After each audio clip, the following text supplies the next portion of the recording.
Regione, Zaia è il futuro, il mio mandato sta finendo, non so se sono ricandidabile, questi 5 anni si concluderanno nel bene o nel male, almeno di una proroga, e sui consiglieri in fuga dalla Lega dice non mi risultano dimissioni. Un'altra valanga in montagna, il distacco sul Pordoi poco prima delle 17, la persona travolta e sepolta dalla neve fortunatamente estratta in breve tempo dal soccorso alpino. Pomeriggio drammatico lungo la Monselice Mare dove si sono verificati 2 gravi incidenti all'altezza di Candiana, una persona deceduta, nel bilancio finale anche 4 feriti. Autobus in fiamme questa mattina a Cappella Maggiore, attimi di paura per i passeggeri, decisiva la prontezza dell'autista, danni alla strada, disagi al traffico.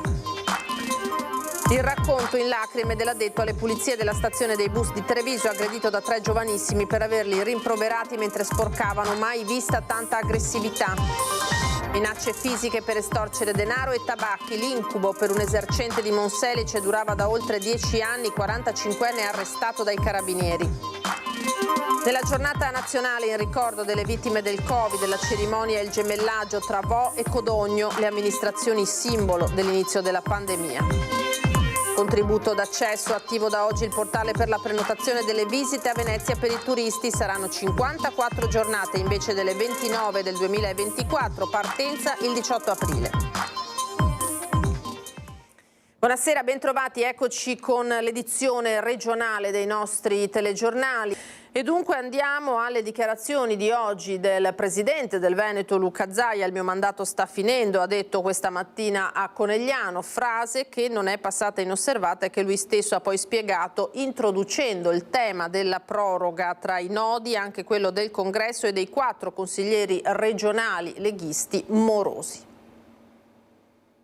E comunque il mandato sta finendo, poi non so se sono ricandidabile oppure no, ma sta finendo, nel senso che questi sono 5 anni che si concluderanno nel bene o nel male, si concluderanno, a meno che non accada che ci possa essere una proroga, ad autunno 2025, quindi vuol dire fra 8 mesi più o meno, questo intendevo dire. E quindi la programmazione di lunga gittata la si deve fare con il rinnovo dell'amministrazione. Nessuna dietrologia. Ma no. Il mio mandato sta finendo, la frase breve ma incisiva che Luca Zaia ha pronunciato davanti ai sanitari dell'ospedale di Conegliano nel giorno in cui è arrivato un nuovo robot, espressione che non è passata inosservata, così come il tema spesso solo sussurrato di una possibile ed eventuale proroga. Insomma, i nodi stanno per arrivare al pettine e un primo step è fissato per il 29 marzo, quando a Padova la Lega si riunirà in vista del Congresso federale di Firenze. Zaia è tra i big attesi sul palco, accanto a Calderoli. Parlerò a braccio e dirò quello che penso rispetto a, ad esempio, un grande tema che è quello dell'autonomia, visto e considerato che a Padova si parlerà di autonomia. Ci saranno colpi di scena? Ma da parte mia assolutamente no. Sullo sfondo la mozione identitaria del segretario Alberto Stefani, che su 67 delegati ne ha portati a casa 50, linea che sembra convincere lo stesso Zaia. Quindi quella mozione rientra nell'ortodossia leghista? Ma rientra nel Lega pensiero, nel senso che io l'ho letta, cioè sono temi dei quali abbiamo dibattuto e quindi spero proprio che non diventi anche quello un momento di spaccatura, ma non lo sarà. E a proposito di spaccature, il presidente della regione sembra frenare sulla messa alla porta dei 4 consiglieri morosi, Andreolli, Corsi, Rizzotto, Bisaglia, alcuni dei quali dati in partenza per Fratelli d'Italia. Non mi risulta che ci sia qualcuno fuori finché non ha deciso di essere fuori. Quindi c'è ancora un margine, secondo lei, per recuperare i nomi di cui si sta parlando in queste ore? Ma guardi, non faccio nessun commento, a me non risulta che ci sia gente che sia dimessa dal partito, punto.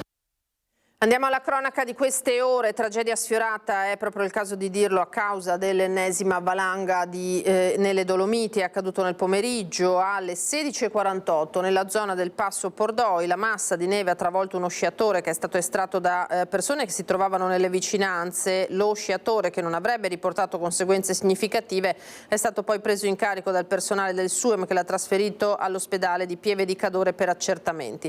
L'elicottero del servizio d'urgenza ed emergenza medica è poi tornato sul luogo del distacco per perlustrare la zona dall'alto, mentre la bonifica è stata svolta a terra anche con l'ausilio di un'unità cinofila. Il primo a dare notizia dell'accaduto è stato l'assessore regionale alla protezione civile Giampaolo Bottacin, che proprio ieri, anche nel suo ruolo di presidente a Ineva, dopo la tragedia di domenica in Forcella Giau, si era appellato al senso di responsabilità degli sci alpinisti e di chi in generale frequenta la montagna.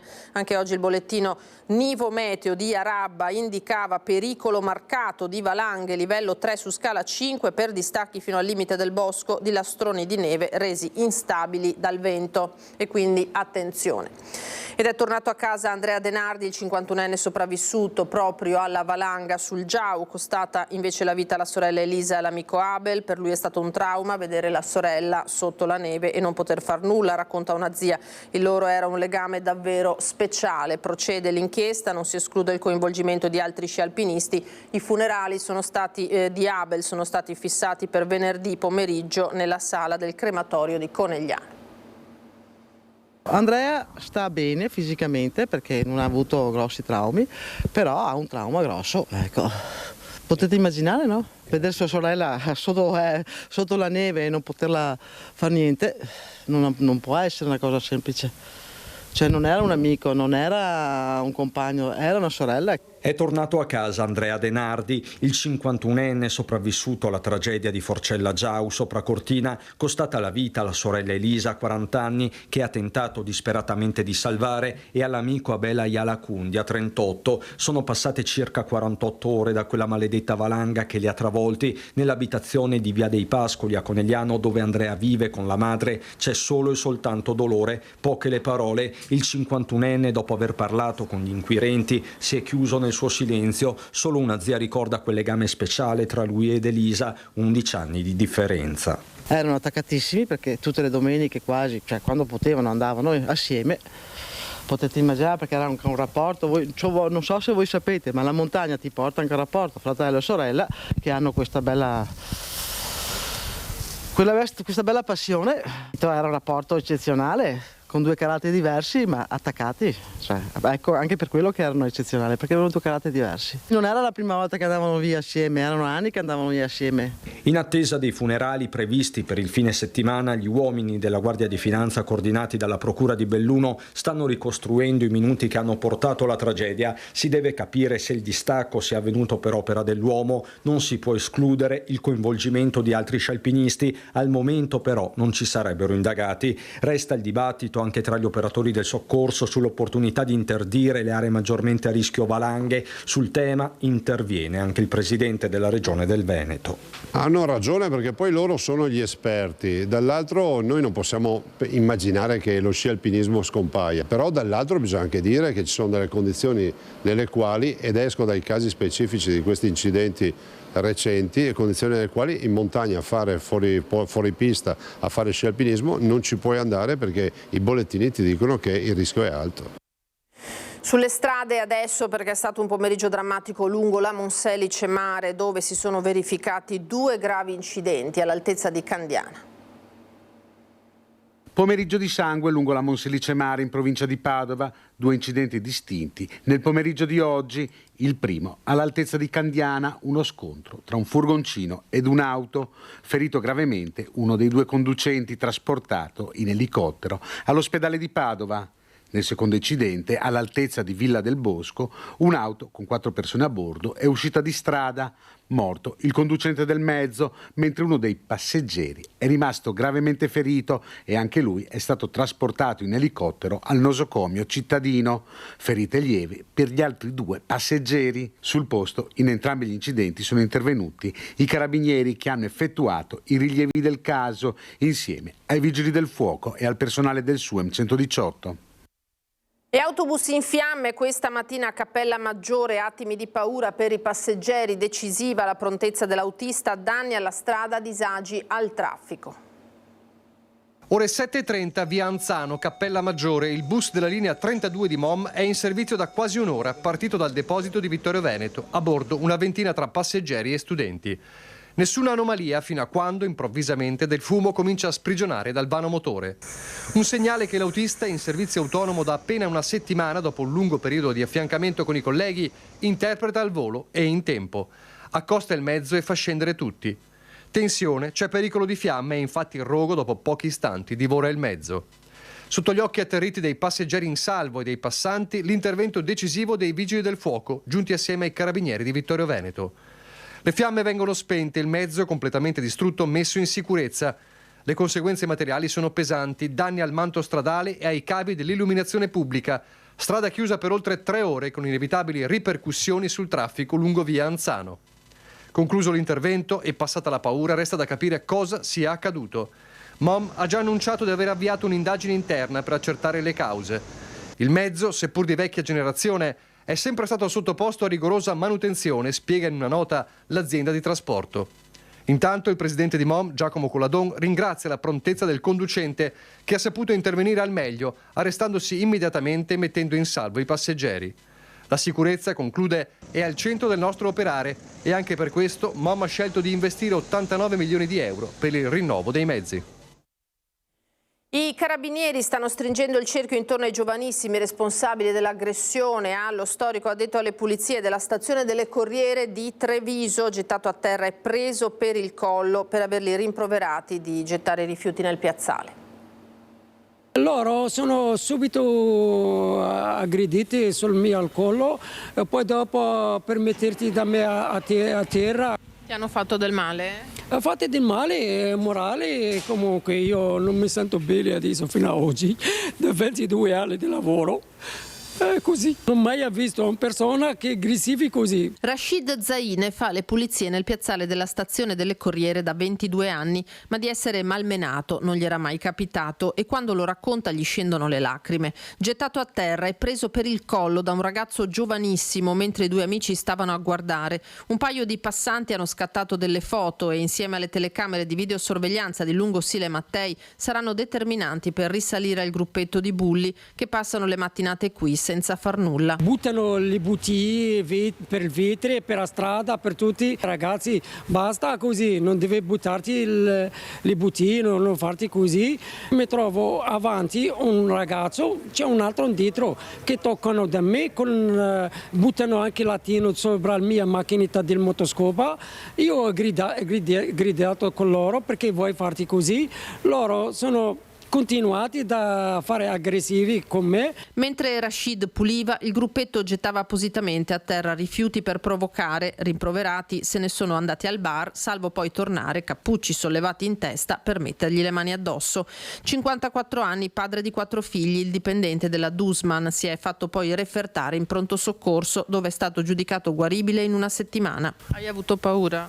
Paura, certo che io ho paura, anche per fortuna che la mia famiglia appena che è andata sul pullman, che non sono andati a casa, se restano qua con una bambina, si vedono foto.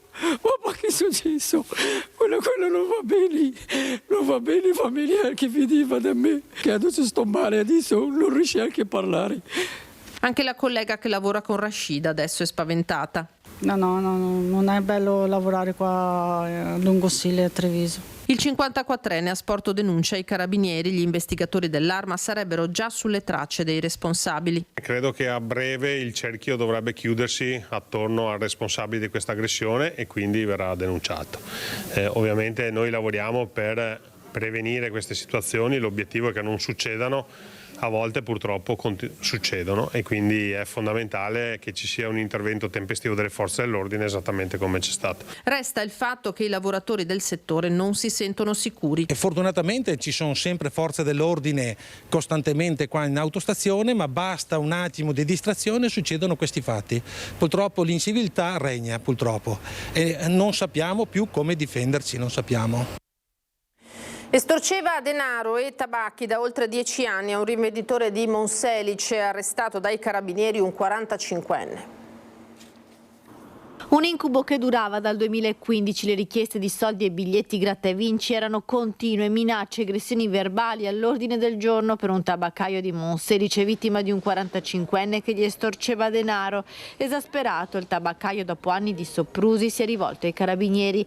L'aguzzino, forte della sua prestanza fisica, si presentava in tabaccheria con atteggiamenti aggressivi, minacciava il tabaccaio e si faceva consegnare somme di denaro, 15-20 euro e numerosi pacchetti di gratta e vinci. Vinci. Richieste costanti che non si erano interrotte nemmeno quando l'uomo per un periodo era stato agli arresti domiciliari per altre vicende. In quel periodo infatti aveva incaricato la compagna di recarsi in tabaccheria a ritirare le sigarette. A febbraio di quest'anno il tabaccaio esasperato ha trovato il coraggio di rivolgersi ai carabinieri di Monselice raccontando tutto. L'estorsore, venuto a conoscenza della denuncia, non ha esitato a presentarsi dalla sua vittima cercando di costringerlo a ritirarla, appostandosi tutti i giorni fuori dal suo negozio e pedinandolo in auto. Visti i suoi comportamenti pericolosi, la procura ha emesso la misura cautelare, fermando così la spirale di minacce e pressioni. Oggi giornata nazionale in memoria delle vittime del Covid. Andiamo a vedere la celebrazione a Vo'.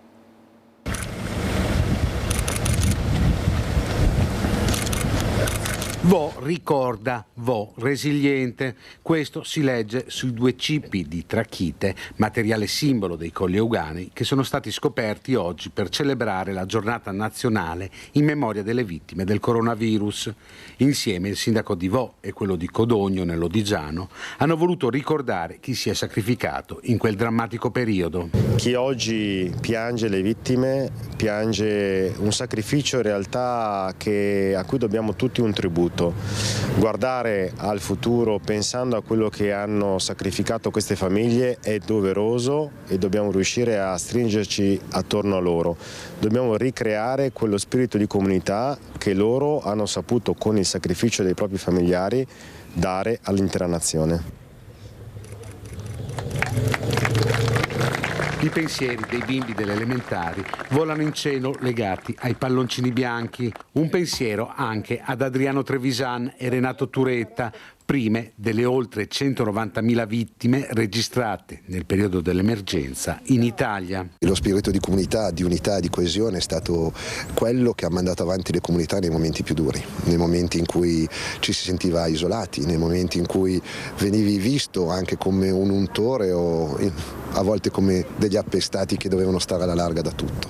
E la comunità si è stretta comprendendo anche prima di quello che era il mondo fuori. Una passeggiata silenziosa fino al centro del paese, delle autorità, degli alpini, dei volontari, dei sanitari e dei tanti cittadini che hanno voluto ricordare chi non c'è più.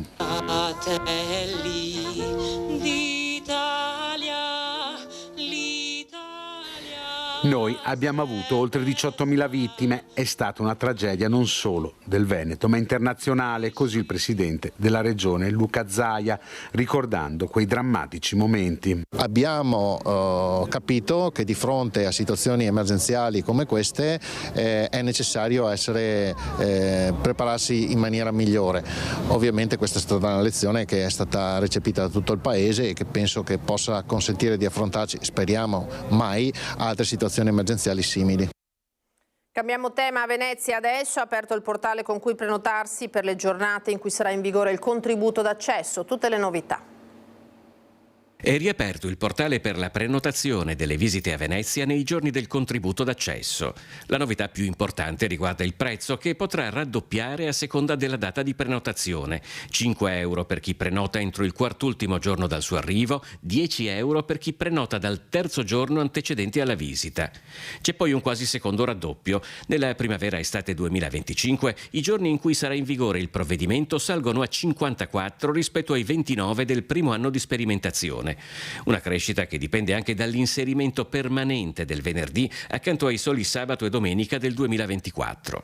L'aumento delle giornate di contributo d'accesso decisa dal Comune di Venezia va nella direzione auspicata dall'Associazione Veneziana Albergatori, che si augura un'estensione ampia del ticket assieme ad altri provvedimenti di gestione dei visitatori che arrivano in città. Il contributo d'ingresso, che a parere dell'Associazione Veneziana Albergatori dovrebbe essere ampliato ed esteso ad altre date e ad altre fasce della popolazione a seconda di determinati periodi dell'anno, e la creazione di terminals sulla gronda lagunare per iniziare a gestire seriamente il tema dei flussi turistici.